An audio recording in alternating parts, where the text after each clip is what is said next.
Hello, this is Tim, and in this video I'm going to talk about Geoff Crammond, who is most famous for the Grand Prix series, Grand Prix 1, Grand Prix 2, 3 and 4.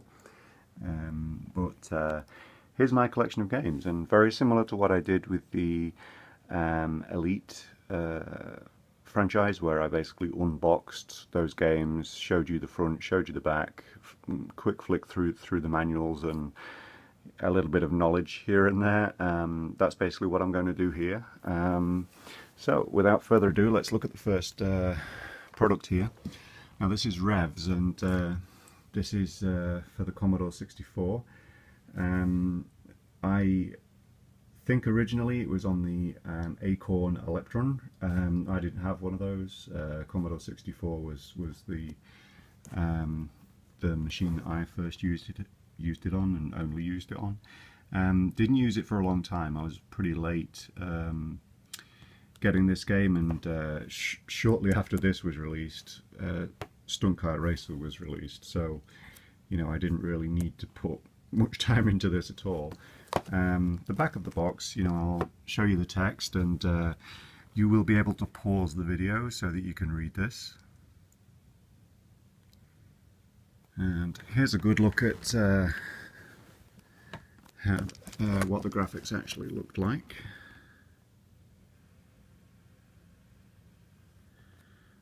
And like I said, remember to pause if you want to read it. Okay, there we go. And a quick look at the spine.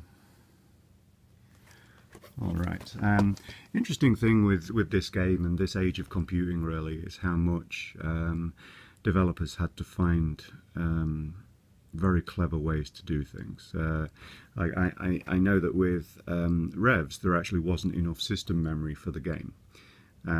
What they had to do on the Acorn, I'm not sure if they had to do it on the 64, but what they had to do on the Acorn was actually use the video memory for the you know, various calculations. And the way they did that is that they actually filled the sky with numbers that they could then read to be used in other parts of the software. Obviously you can't see them in the sky there, so they just made the calculations blue on a blue sky, so you can't see them, but the sky here is full of various calculations which make up all of the game. It's just so clever. That's really an era that's lost. You know, developers don't have to do a lot of things like that now. But here we go. Here's the original real sponsored. I think it was an F3 car, sponsored by Acorn, and racing program. And one of the things I like about this manual specifically is that it has a lot of real racing photos and information in it. And the game itself came with Silverstone and Brands Hatch. Silverstone being the only track that was on the Acorn version, I believe.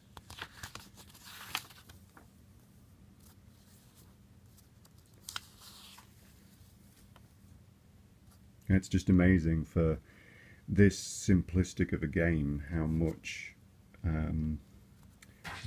writing and information they've actually given for lapping it. A little bit of advertising for Elite there, which you can see in the other video that I posted. And here's information on all of your opponents, which actually you may recognise some of them from Stunt Car Racer.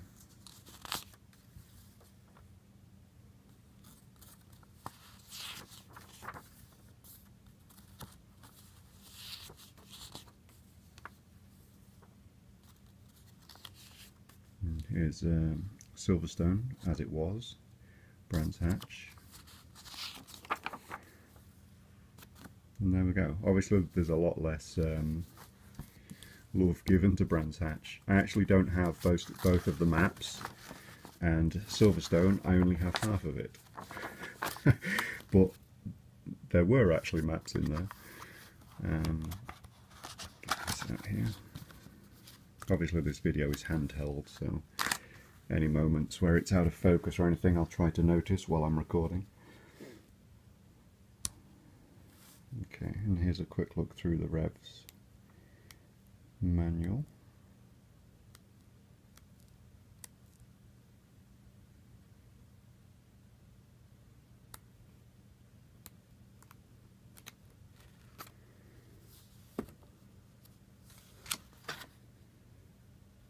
Quite interesting how it, even this far back, it's talking about racecraft. And I think what we're talking about here is probably 1984, 1985. It'll tell us on the cassette here.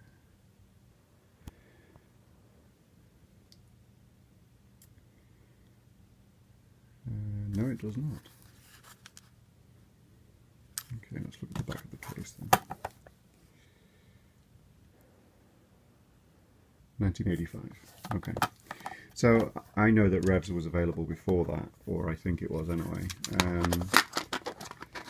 But yeah, like I said, I did not play Revs until very late in its life, and really all it did was basically just made sure that I bought Stunt Car Racer, which here I've repurchased it, and I repurchased it from a US seller where it was actually rebranded Stunt Track Racer. For what reason, I do not know. I don't really know why a lot of games had that issue. Now here's the specifications that were needed for this. So you needed 512k of RAM to be able to run this awesome game. So let's have a good look at the text. Pause if you want to read.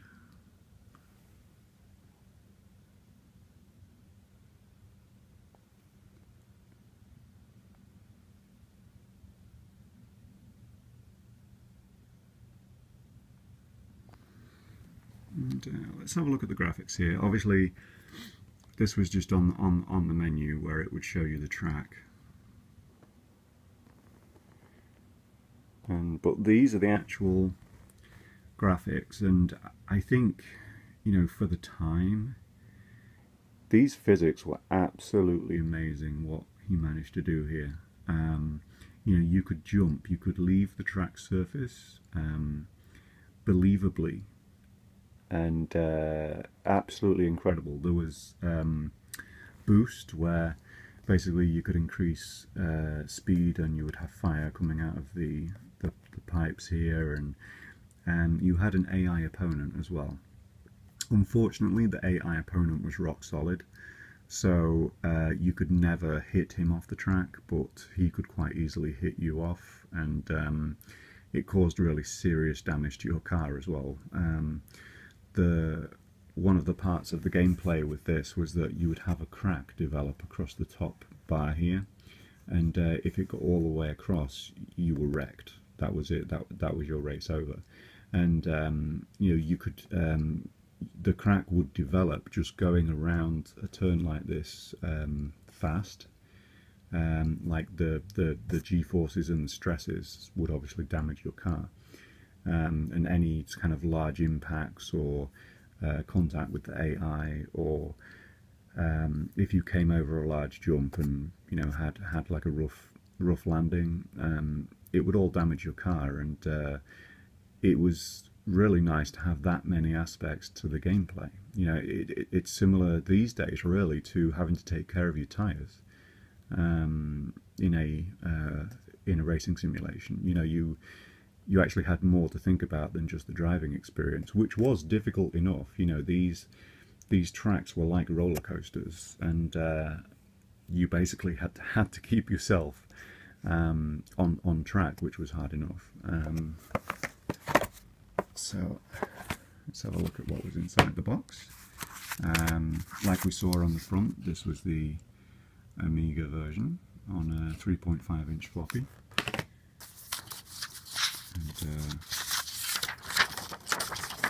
And in the box here, technical supplement, basically what they could not fit in the manual or did not want to. Usually with things like that, it's because they printed a single manual across all platforms, and then they would have cards or pieces of paper like this that were specific to each platform. Warranty cards, advertising for other products.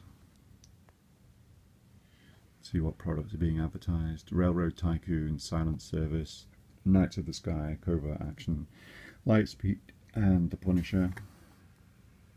Oh, and Mega Traveller, that was an interesting game, another space game. So let's see. So that's what you were imagined to be driving. Let's have a good look in here. This is another manual that, much like Revs, I'm very, very impressed by the amount of historical information and actual racing information that's in here, considering this is a fictional type of racing.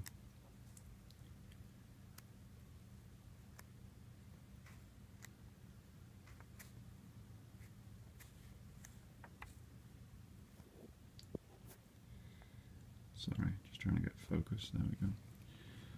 So yeah, lots of really nice photos, especially of the 60s. I think Geoff Crammond had a bit of a soft spot for the 60s. Here's the tracks.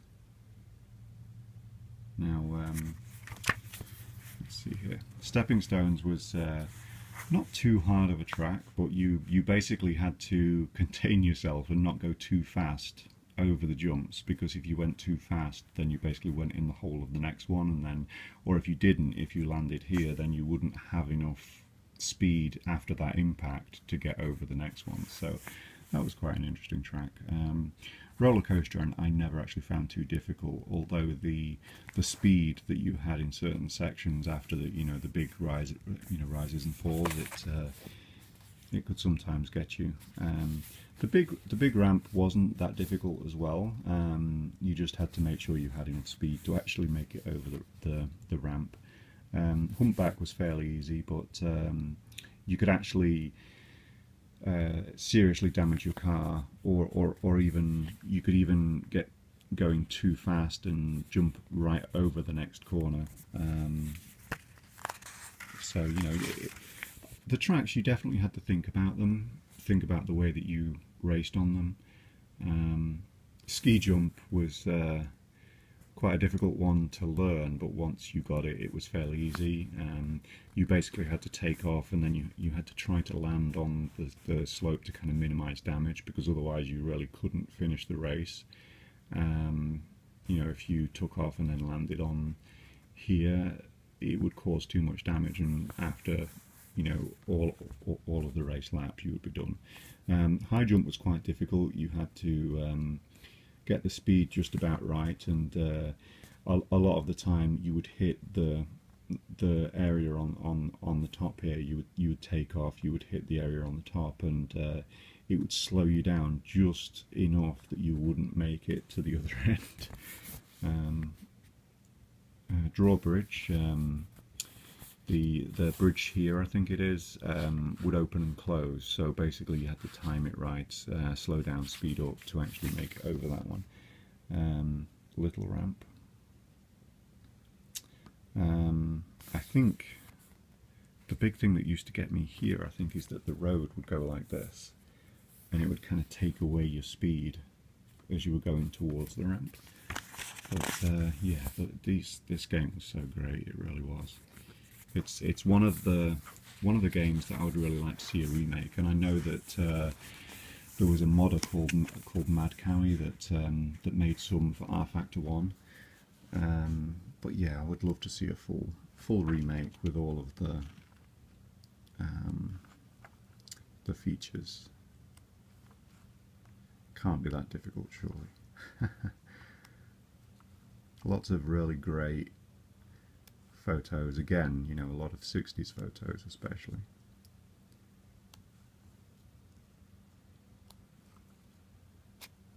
Oops.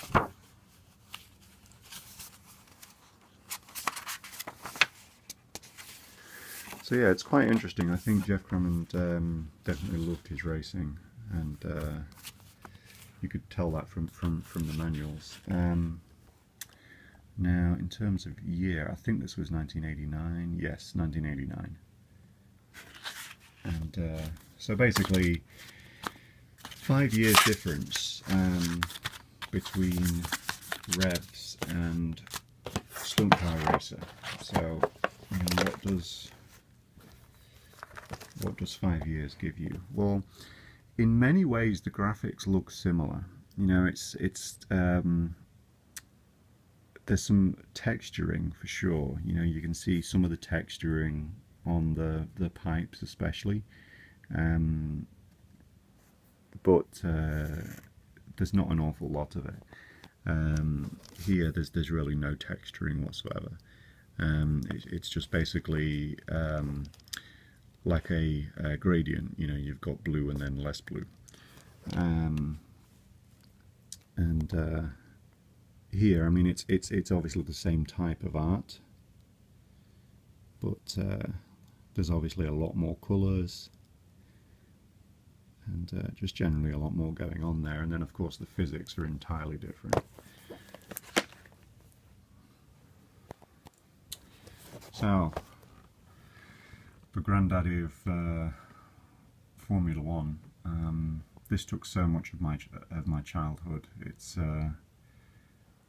genuinely a fantastic game. I had it on the Commodore Amiga, and I think Amiga Computing World, I think the magazine was called, had F1 Ed, which was an editor on its cover disc.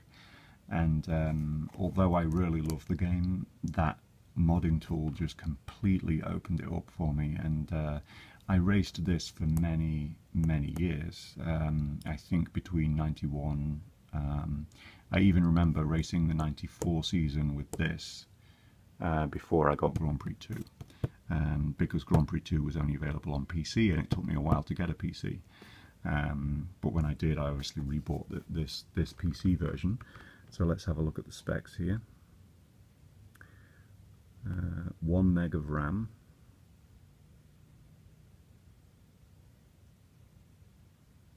and you could even play this on a 286. Not bad at all. So yeah, let's have a look at the back here. And leaps and bounds of difference in just 2 years after Stunt Car Racer. Obviously that is not in game. That was the intro sequence, I believe. Intro sequence. This was in game. This is in game, and this is in game. So let's show you the text. Pause it if you want to read, obviously.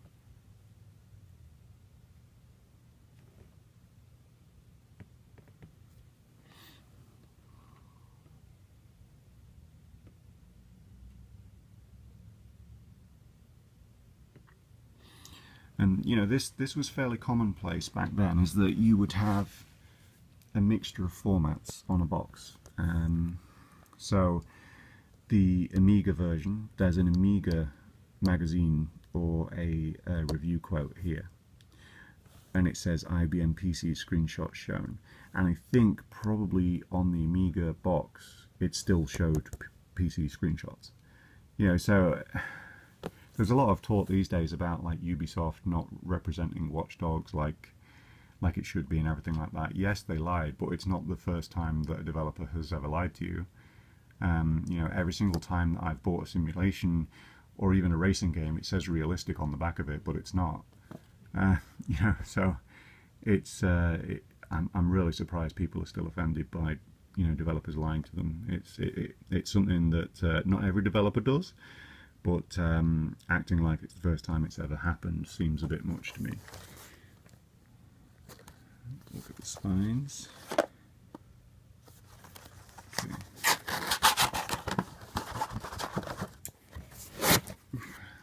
Doing this one hand. Okay, now the manual for Grand Prix was awesome. I'll show it to you in a moment. Obviously PC version, 3.5-inch HD floppies. The Amiga version is 4 standard floppies, I believe.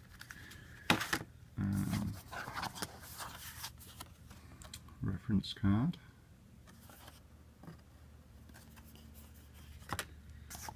And technical supplement. And like I said earlier, it's probable that the Amiga manual was the same. I think it probably was, because I remember the size, the look, everything. But this is the supplement for PC. So like I said, you know, they print the same manual for everyone, and then they give a supplement per platform. So just a quick look through this. Not really too much information. That's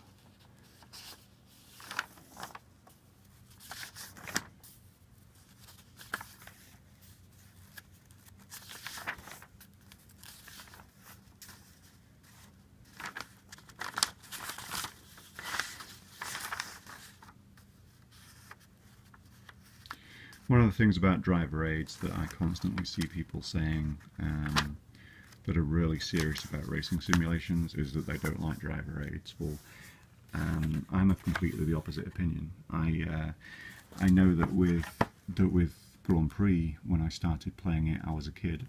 I didn't know about gears, and for a really long time, I think I would have the gear selection showing and automatic gears on, so I knew what gear to slow down to.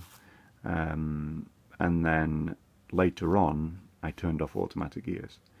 I think people underestimate how much driver aids help people to learn how to actually drive a racing simulation. It is nearly impossible to just leap in and just do it. I like a lot of the art in this manual.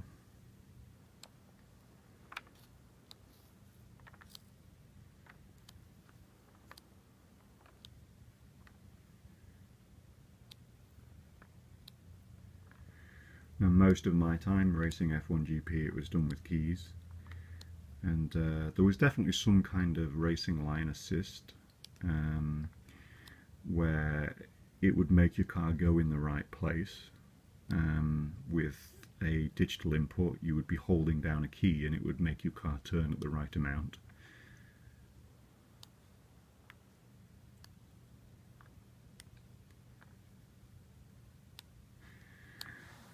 And I think a lot of the regulations from 1991 were just about perfect.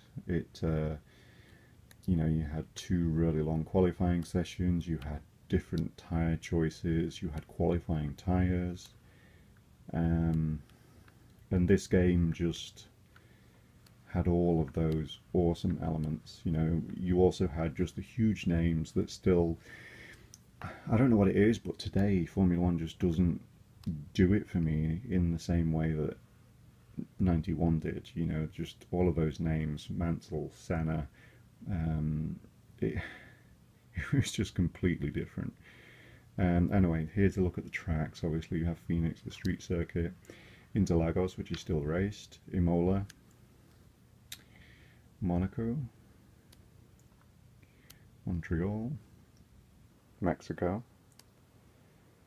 Magny-Cours in France, Silverstone, Hockenheim, which has now been butchered, Hungary, Belgium, Monza, Estoril, Spain, Japan, and Australia. And I kind of missed this Australian track as well. Now they race at Melbourne instead. And a look at the 91 teams. You know, Ferrari, McLaren, Williams, Benetton, Brabham, Minardi, Tyrrell, Leighton House, which was kind of March, Team Lotus, Footwork, Jordan, Larousse, Ligier, Scuderia Italia, AGS, Central Park Modena, Fonmetal, Coloni. Coloni was interesting, they only had one car, not two. Fonmetal also is just listing one as well, but I actually thought Coloni was the only one that had one. Oh, I know. With the F1 editor, I always used to make myself car number 13, because I think this was car number 4. Oh no, it's car number 31. Oh, this is number 14. Okay. So I would always put myself in driving a second car for Fonmetal, which was number 13.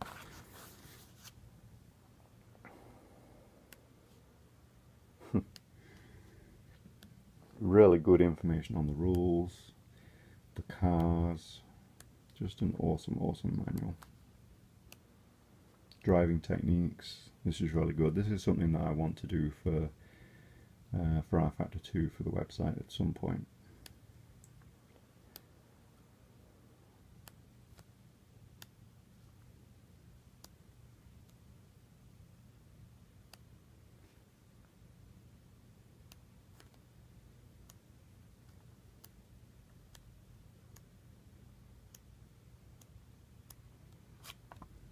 So yeah, awesome game, awesome manual, just fantastic. Now, Grand Prix 2, I didn't race this for as long at all.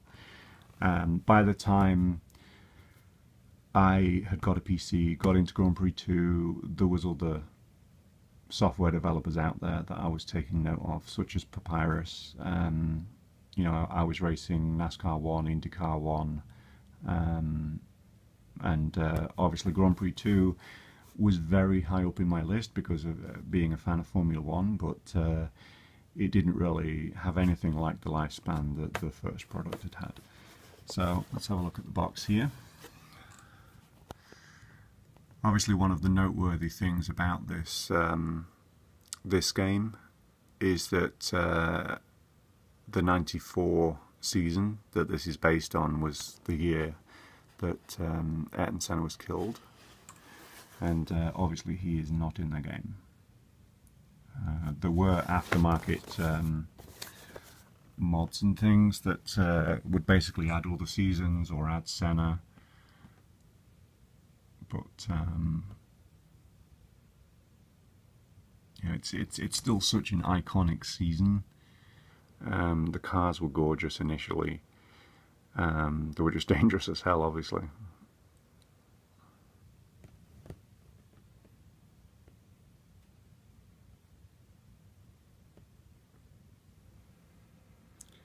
And here are the system specifications for Grand Prix 2. A 486 PC and 8 megabytes of RAM was required. Okay, and obviously the main difference with this is that everything is fully textured.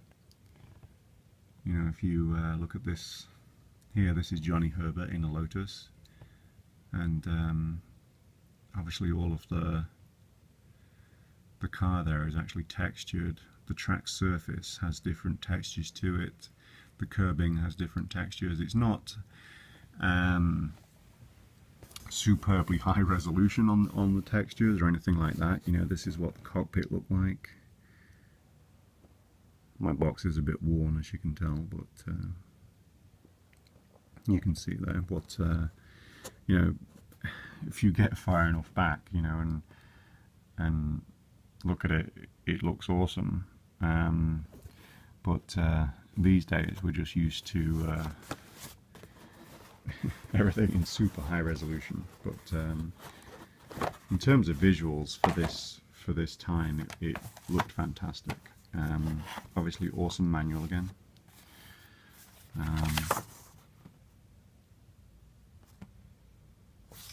Registration.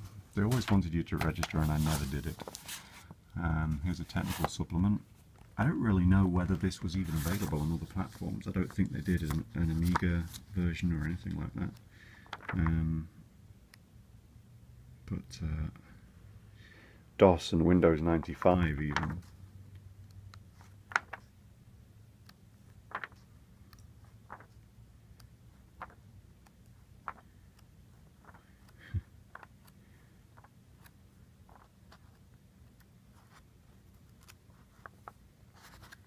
So yeah, nice supplement.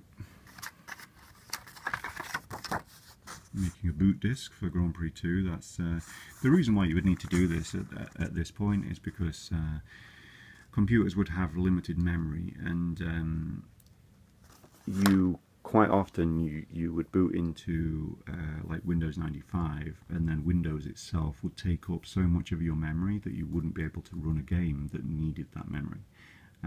So basically what you would do is you would make a boot disk that would, when you started your computer, it would boot the game rather than booting Windows.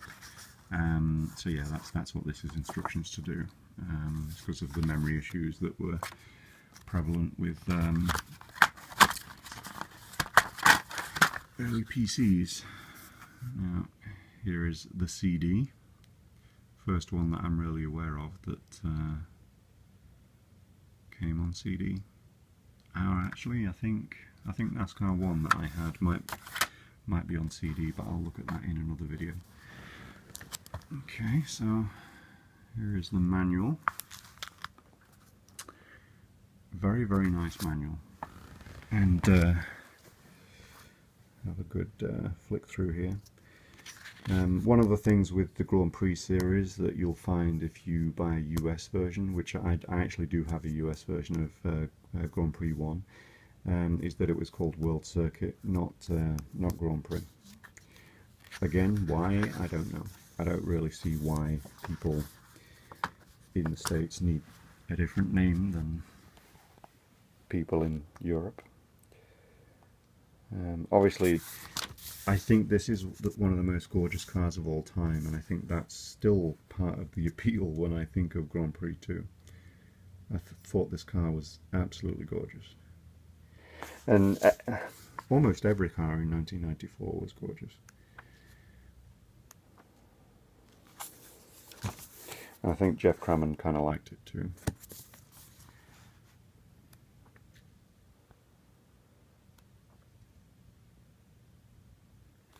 So here we go. This is a good list.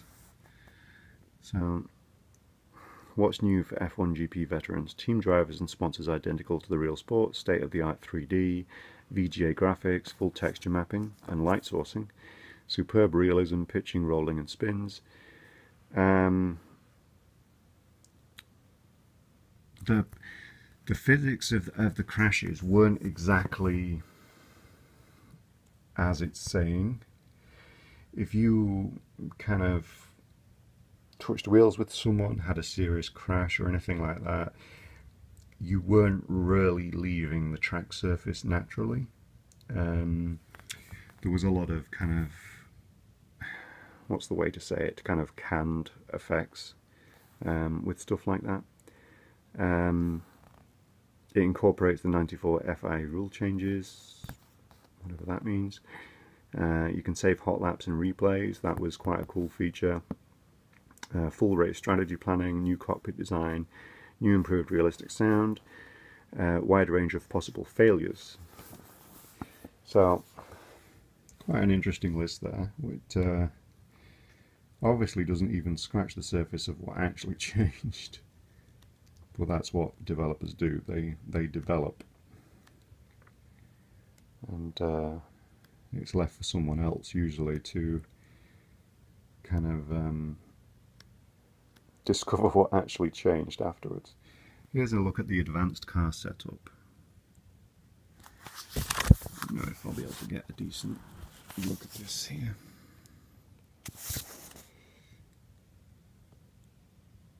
There we go. So basically, it wasn't incredibly detailed, and a lot of the time I would make really minor changes, like very, very, very minor changes. And but these are useful. You know, why is my car you know, slowing corners and straights, and basically it's because of gearing, lengthen the gears, and you know, just question and answers over specific setup issues.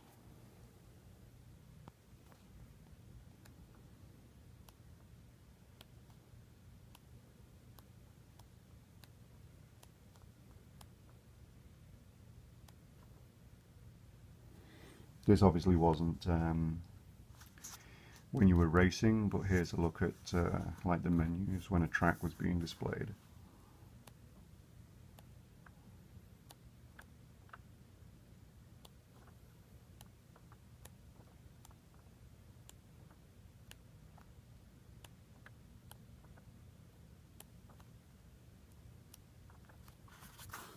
And here you can see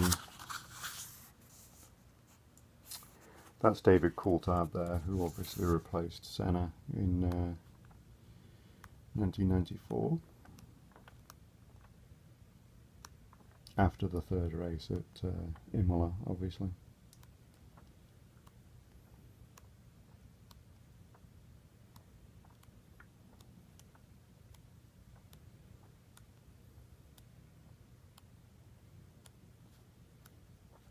Again, you know, similar things to what were in the previous game, telling you about turns and handling.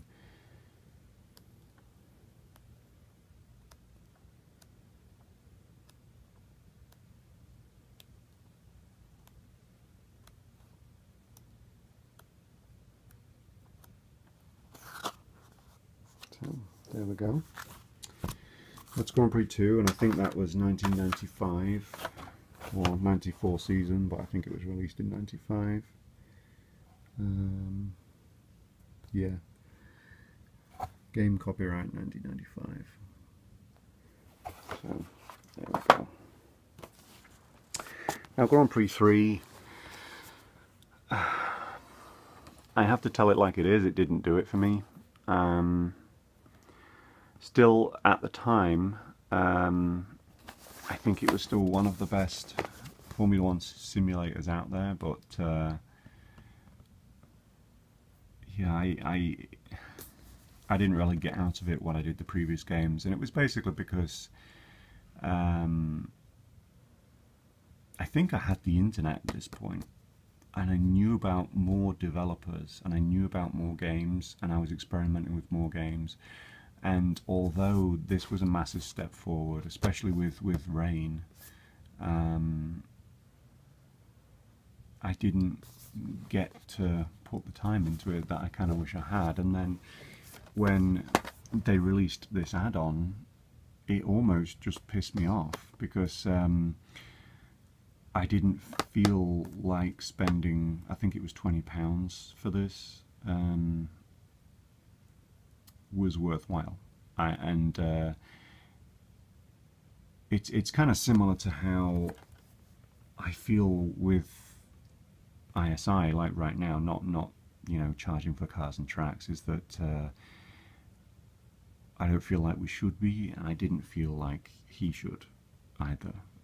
You know, I'm okay with developers doing it, you know, when they're spending a lot of money to make the content and everything like that, or if they, you know, decide to do that for their business. But for me as a consumer, I didn't feel that that was worth the money.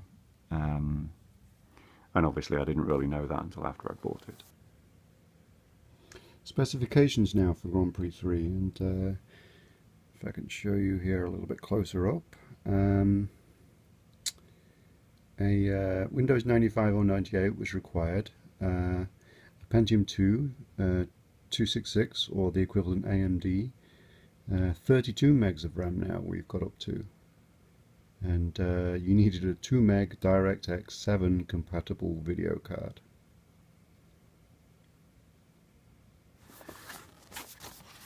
But yeah, so let's have a quick look at the box. Obviously I think that's Hakkinen, and I think it's Schumacher, but it could be Irvine, really.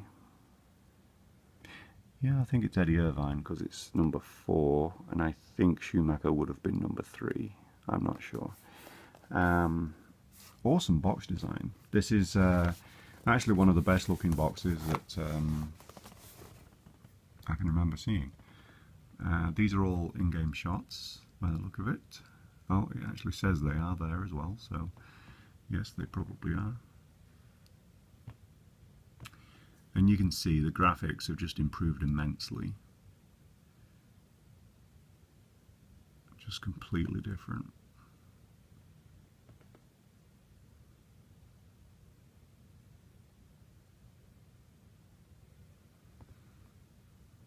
And here's the text.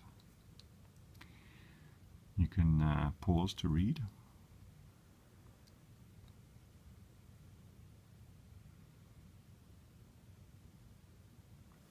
So let's have a look inside.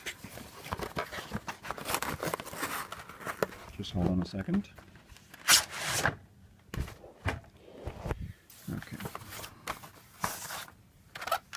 So here is the CD. Same screenshots as the back of the box, obviously, and the disc.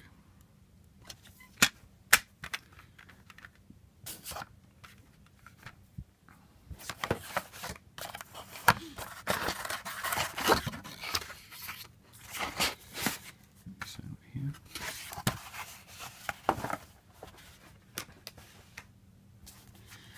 So let's see what we have here. Microprose is a software house that I really miss.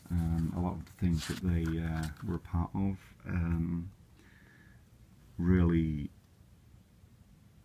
kind of round up my gaming life, you know, at a certain point. Whether it's Gunship 2000 or, you know, the Grand Prix games, it's Grand Prix World is something else that I own too. B17, loved that game. There's Gunship. GP500, still in my opinion one of the best bike sims that there's ever been, and I haven't really got into one since. I don't actually own that though, unfortunately. Pretty much everything else I'm talking about I do. And Mech Warrior, I was into that for a while too. Oh well. Right, let's have a look at this manual. Obviously, I think a lot of the information is exactly the same as Grand Prix 2. Just basically adapted for new content, really.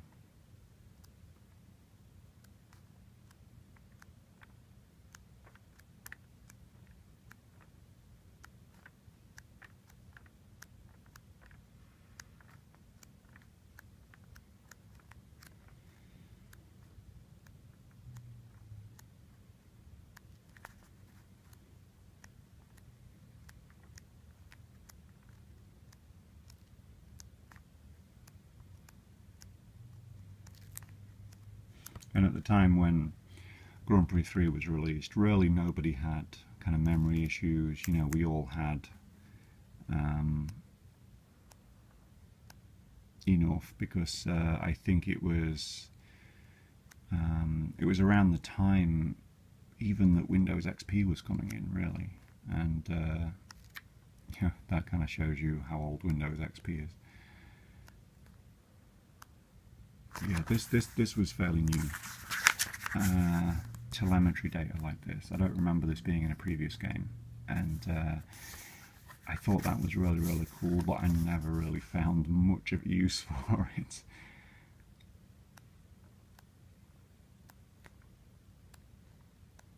Okay, so this game was based on the 1998 season, so it was at least a couple of years before Windows XP, but the add-on, on the other hand, was probably right before Windows XP. But, you know, Windows 98 was still a time when you didn't really have many memory problems. You just had Windows 98 crashing problems.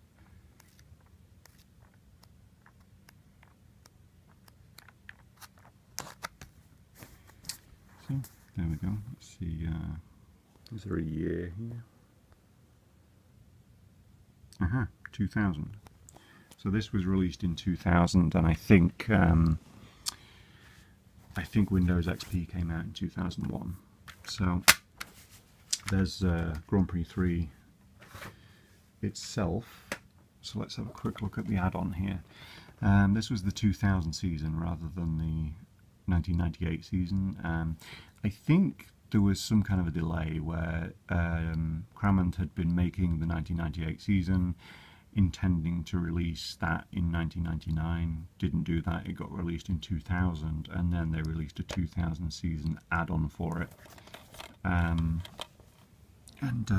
This was it, but at the time I didn't feel like, you know, I as a consumer should be having to pay because there'd been that delay.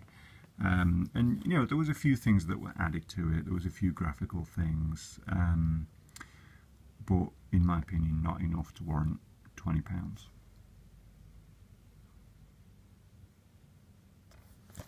New circuits, Sepang, Malaysia, Indianapolis, updated graphics on the other tracks. You know, that's actually a lot of work. Maybe as a developer now I can appreciate it a little bit more than I could as a consumer. Pit car audio chatter, reflections from the track features, tunnel reverb, replay controls were changed. So yeah, I mean, I never did a full season with this add-on, released in 2001 it says. Never did a full season with it. I was kind of more pissed off than anything else. I think I wrote a review at the time for the Racing Central website, and I remember being fairly scathing as to how it worked. So, and obviously they've changed from now. Microprose, I think Infogrames bought Microprose at this point. And, a really small manual. Obviously it's really an addition to the existing Grand Prix 3 manual. Really basic information on the teams. And you know, that kind of feeling for me kind of extended through the rest of the game. I kind of felt like I was paying again for the developers to do what they should have done with the initial product.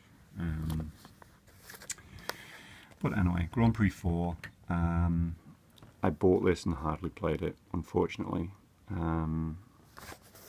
It's one of those games that I feel like I kind of missed out on a little bit, because the graphics were a genuine step forward for the time, and I just was more busy elsewhere. I was playing NASCAR sims and even Grand Prix Legends still. And the same with Grand Prix 3 really. I think Grand Prix Legends kind of killed everything else for me for a little while.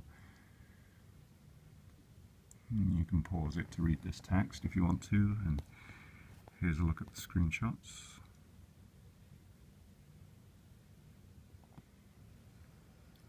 So the Grand Prix 4 system requirements really show how far we've come since Windows XP. You can see the system requirements: Windows 98, Millennium, 2000 or XP, and at this point gaming was still on an Intel Pentium 2 at 400 megahertz, and you needed 64 megs of RAM. And let's see, a video card, you needed a 16 megabyte DirectX 8.1 compatible video card. Haven't we come a long way since Windows XP first came out? This is one that I bought recently. It's not an original one that I owned, but it is still sealed in there, and I'm not going to open it for the sake of a video. Yeah, there's the CD. Very nice design. You know, whoever was designing the boxes and the covers and things at this point for this company did a very, very good job. And as is the way with things, I can kind of feel the manuals getting smaller and smaller at this point. And if you look at the side there, you can see two cars racing along the side. But anyway,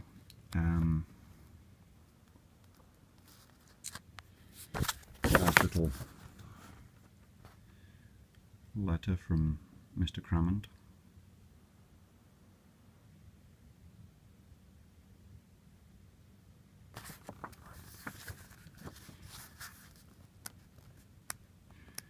And there was a lot of competition at this point too. I mean, ISI were making F1 sims, and there was a lot of even generically named ones that that were out there too, that were all competing for this space.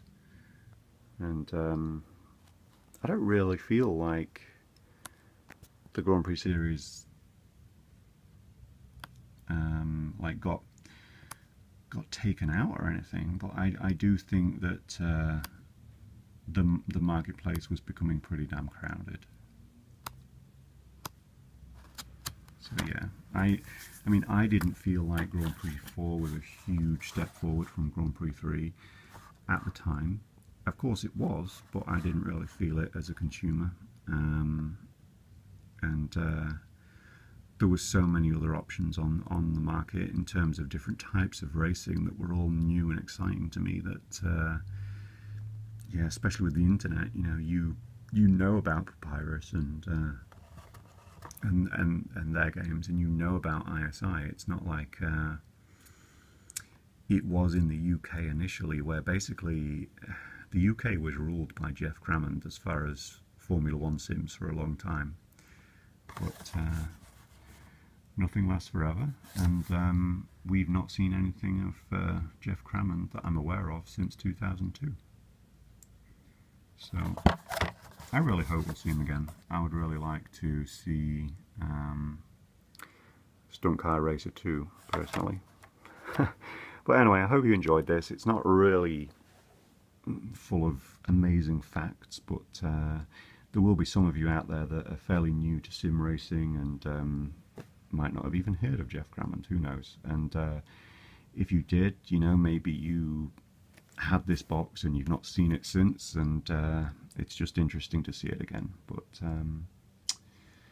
anyway, I hope you enjoyed it, and I will try to do some other sims pretty soon. I have a full collection of Papyrus. I think every single title that they ever released, except from like the Road Rash ones that were done by actually someone else. Full collection of ISI.